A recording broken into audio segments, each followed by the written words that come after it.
That's it. Yeah.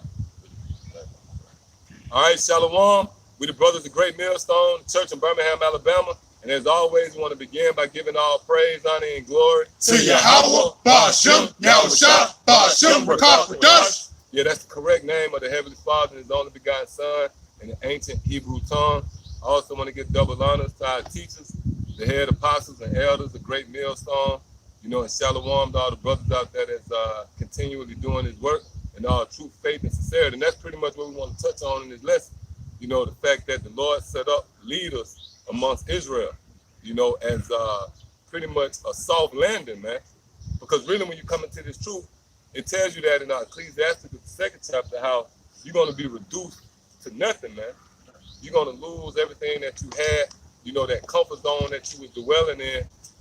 And pretty much you're going to be stripped of all the luxuries that you once shared. And really the brotherhood and the ones that's the carriers of this knowledge is going to be that comfort zone, man. Matter of fact, you got it up. Yeah. Matter of fact, yeah. Ecclesiastes 2. Yeah, start at the top. Ecclesiastes chapter 2 and verse 1. My son, if thou come to serve the Lord, prepare thy soul for temptation. Right.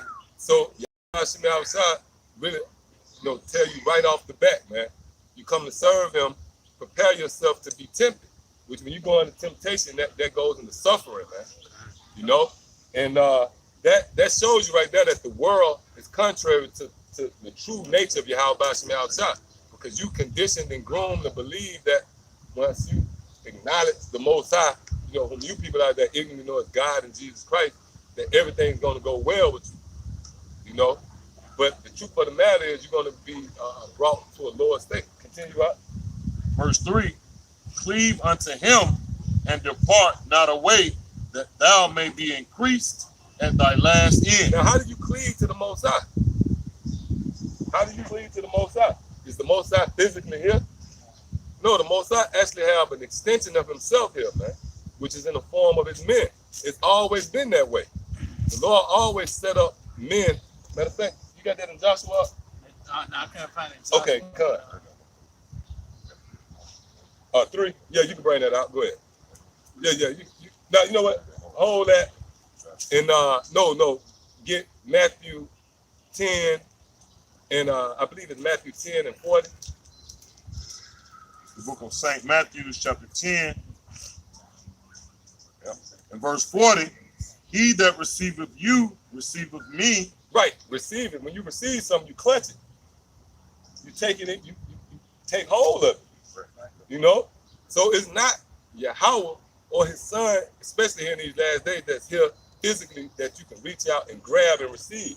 The Lord sent His men, man, which is His hand, is really His hands. Because the hand symbolizes servant, you know, the person that's actually, you know, I got hands on deck. Like if I'm a boss, you be like, hey man, I got hands on deck. You know, that's an extension of me. They're gonna fulfill whatever work order that I got out there, man. See what I'm saying? So in order for you to cleave to Yahweh Ba'ashem Shai, you got to cleave, you got to go through His men. You know, and you got simple Negroes out there, these disgruntled ex-GMS members, such as this guy Anak, who we refer to as Egghead. You got Nasrallah. You got Malak Shah. You know, just this long laundry list of guys who was once amongst the body, and they broke off for whatever the hell reason you can speculate or whatever, right? Ultimately, they weren't a part of the elect. But they whole rallying cry is somehow you don't have to follow men. So all of a sudden, because you disgruntled and you got a problem, but now all of a sudden, if you follow men, you going off. You know? Well, who do you learn from, man? Like when you go into this clown last night, he went into the breakdown of King Solomon being Yahweh Shai. Did y'all see that part? Yeah. And he broke it down the way the apostles break it down. You didn't learn that breakdown from Nate. You didn't learn that breakdown from General Yohana, man. And you definitely didn't stumble across that breakdown yourself. You learned that from the apostles, man. All right? So yeah, go ahead, you got something? Quick precept. The book of Acts, chapter 8. I'm going to start at 35. Then Philip opened his mouth and began at the same scripture and preached unto him Yahushua. I'm gonna jump up. Oh, you want 31? 31. Matter of fact, jump to the 30. Acts 8 and verse 30. Salaki. And Philip ran thither to him and heard him read the prophet Isaiah and said, understandest thou what thou readest? And he said, how can I, except some man should guide me? And he desired Philip that he would come and sit in with him. Yep. Read that one more time, Salaki. Acts 8 and verse 31. And he said, how can I, except some man should guide me? Right. So that shows you that's the true order right there. That's the right mindset you got to be in. Hey, and when you think about it, that's across the board, man, on all levels. Hey, if you're a basketball player, you shoot a layup, you make a layup because somebody else showed you how to do that, man. Your ass eating a bowl of damn cereal with a spoon because before you got here, somebody used a spoon, man.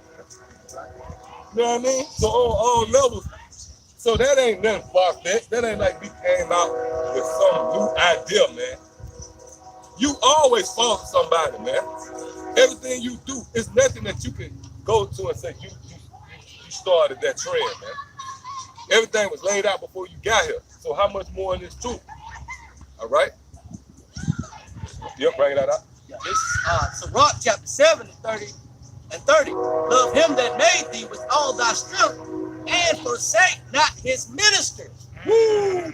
And forsake not his ministers. And when you go into ministers, what does that mean? Servants, man. That's right. So how do you forsake his ministers? By coming up against them, man. Cause you come with the mind state as if you got it all figured out, man. You know, that's a capital offense in the eyes of Yahweh Shah. Because once you, matter of fact, get Luke 10 and 16 real quick. Get Luke 10 and 16. Yeah, go ahead, Doc. Yeah, this is Sirach chapter 7 and 29. Fear the Lord with all thy soul and reverence his priests. Yep, and reverence his priests, man. Yeah, reverence his priests. Yeah. Salaki. Yeah, you never think about it, right? That makes sense. Right? Yeah, Yeah. If, you know, and I always point to this from time to time. If I'm an executive at the power company and I send a guy to disrupt your services, you need to respect that guy, man. Because if you disrespect him, in essence, you disrespecting the one that sent him. You know, and that's what leads to Luke 10 and 16. If somebody got it, bring it up. And it's Luke 10 verse 16. He that heareth you, heareth me. And hey, that's right. He that heareth you, heareth me, man. Why? Because we're an extension of him. Your hand is an extension of you. You know? Your thought, like just if you reach out and grab a motherfucker by the throat. My thought ain't doing that. My mind ain't doing that.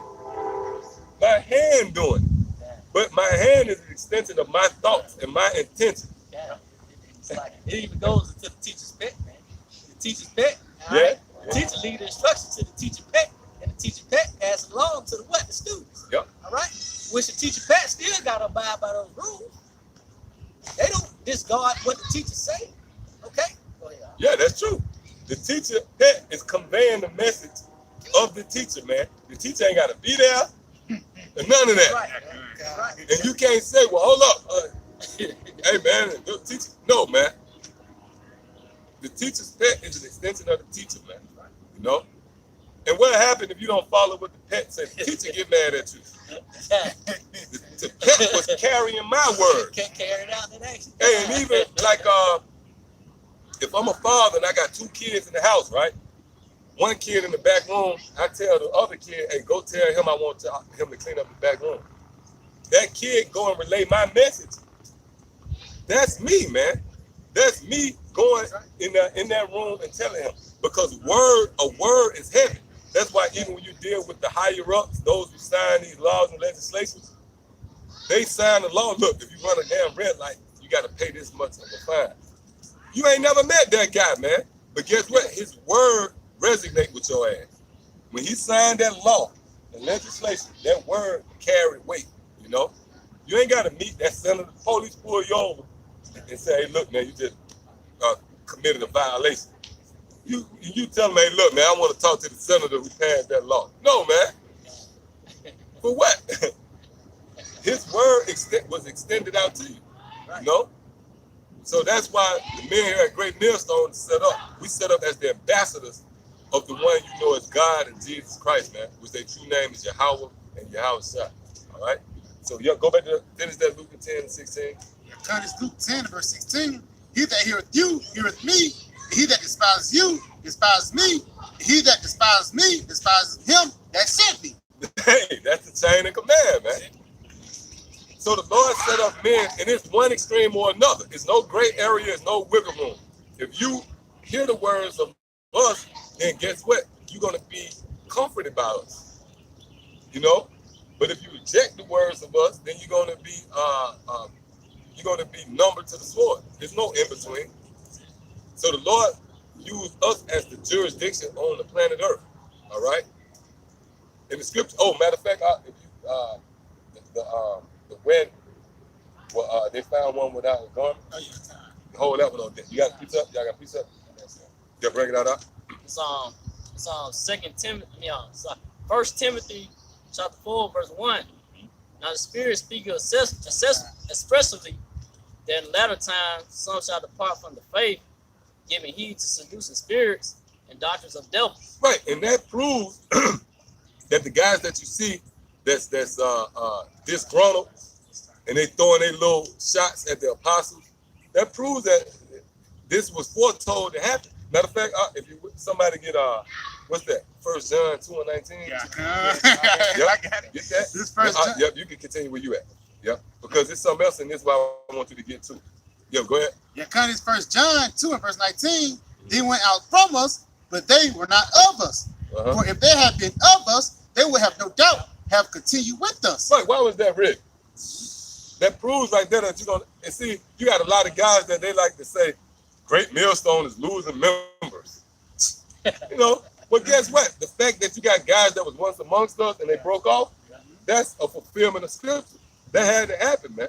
And I just read, they was, matter of fact, read it one more time out. Yeah, Curtis says they went out from us, but they were not of us. Yeah, For if they had been of us, they would have no doubt have continued with us. they would know how to have continued with us. All right, so when you finish what you read, jump down to the 16th verse in the same chapter.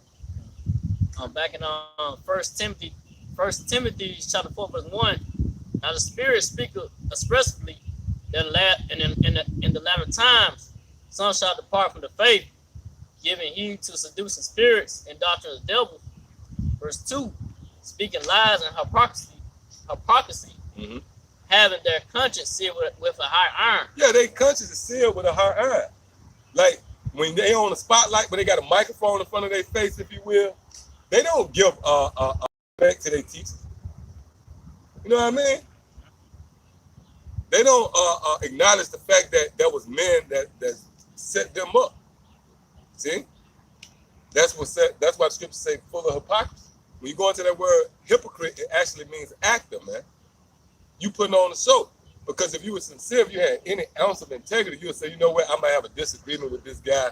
You know, I might even feel like they're going up, but guess what? The man taught me that. You know? Hey, and guess what? The apostles do that. When the apostle speaks concerning Ariyah or Shah, they say, hey, look, they're going off right now, but those men taught us, man. That's integrity right there, man. That's being sincere. You know? Now, I'll jump down to the 16th verse. Did you have more on that? No. Jump down to the 16th verse. It's 1 Timothy chapter 4, verse 16. Take heed unto thyself, unto the doctrine. Continue in them. Whoa! Take heed unto the doctrine and continue in them, man. So whoever was set up before you and taught you, you got to continue in that. That's right. You know? Go ahead. For in doing this thou shalt be saved both.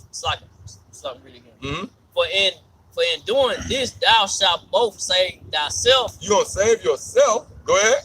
And them that hear thee. And them that hear thee, man. So you see the ramifications behind following and continuing in the doctrine. That's life and death, nigga. Egghead and this guy Nasrallah, man. Y'all dudes a joke, man.